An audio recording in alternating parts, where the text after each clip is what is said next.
গারুলিয়া পুরসভার 17 নম্বর ওয়ার্ডের বিবেকনগর এলাকায় এক কিশোরের মৃত্যুর ঘটনায় চাঞ্চল্য ছড়ালো। স্থানীয় বাসিন্দাদের অভিযোগ, আয়ুষ সাউ নামক এক বছর 13 কিশোরের ঝুলন্ত দেহ উদ্ধারকে ঘিরে চাঞ্চল্য ছড়িয়েছিল এলাকায়। যদিও তাদের অভিযোগ, সৎ মা নিজেই তার সৎ ছেলেকে খুন করে ঝুলিয়ে দিয়েছে। রোজ আয়ুষের ওপর নির্মম অত্যাচার চালাতো তার সৎ মা, এমনকি মানসিক ও শারীরিক নির্যাতন চালাতো তার বাবা মা। গতকাল আয়ুষের এক বন্ধু তাকে খেলতে যাওয়ার সময় ডাকতে গেলে দোতলার ঘরে আয়ুষকে ঝুলন্ত অবস্থায় দেখতে পায় সে। তারপরে পাড়া প্রতিবেশীরা তাকে হাসপাতালে নিয়ে গেলে চিকিৎসক তাকে মৃত বলে ঘোষণা করে। ঘটনার পর উত্তেজিত জনতা আয়ুষের সৎ মা রিঙ্কু সাউয়ের ওপর চড়াও হয়। গোটা ঘটনায় আয়ুষের বাবা জিতেন্দ্র সাউ এবং সৎ মা রিঙ্কুকে জিজ্ঞাসাবাদ করার জন্য নোয়াপাড়া থানার পুলিশ আটক করেছে তাদের।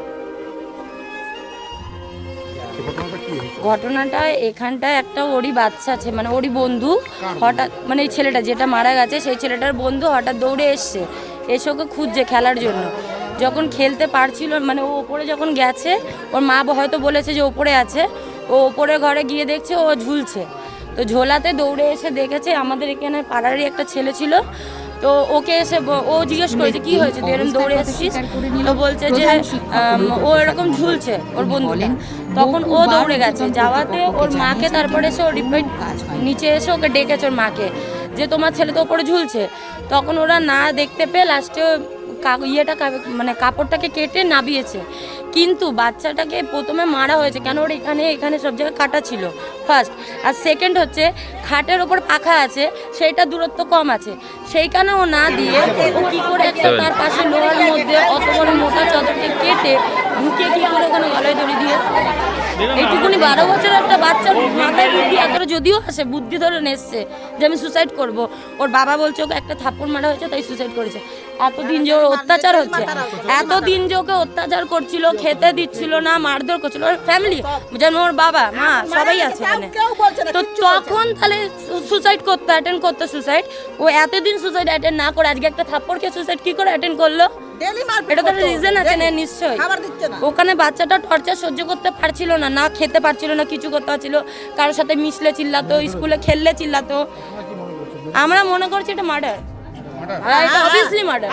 কেন যে না, পুলিশদেরকে যখন আমরা বলেছি, পুলিশ কালকে এসেছিল, আমি পুলিশকে বলেছি বলে বলছে যে আপনি কি ডাক্তার? আমি বলছি আমি যদি ডাক্তার হতাম তাহলে কি এখানে থাকতাম? তখন পুলিশ বলছে যে যদি কিছু না বেরায় তাহলে আপনাকে ধরে নিয়ে যাবে। আমি বলছি হ্যাঁ ধরুন, আমাকে তুলে, আমরা শাস্তি চাই, ওর মাকে ফাঁসি চাই, বাপকেও চাই মাকেও চাই, আর সবার প্রথম তোর মাকে ফাঁসি দেওয়া উচিত যেরকম ভাবে বাচ্চাটাকে মেরেছে। বাচ্চাটা ফাঁসি দিলে গলায় এখানটায় ওর দাগ হতো, বাচ্চাটার গলার এই সাইডটা হয়ে মানে কাত হয়েছিল, চাদর ছিঁড়ে একটা বাচ্চার মানে সাহস নেই কি একটা চাদর ছিঁড়ে সে ফাঁসি দেবে? হ্যাঁ মেরেই ঝুলিয়েছে। এবার যদি রিপোর্ট চেঞ্জ করে দেয় তাহলে কিছু করার নেই। আজকে যদি পয়সা খাইয়ে রিপোর্টটাকে চেঞ্জ করে দেয় হাসপাতাল থেকে পুলিশ সব মিলে, ওদের পকেট ভারী হয়ে গেলে ওরা চেঞ্জ করে দেবে। রিপোর্ট চেঞ্জ করার কোনো ইয়ে নেই। রিপোর্ট যদি চেঞ্জ করে দেয় তার মানে হচ্ছে আমরা মানে মৃত্যু হয়ে যাব। আমরা শাস্তি চাই দুজনেরই, মাকে তো বেশি। আমার নাম পূর্ণিমা থাকে।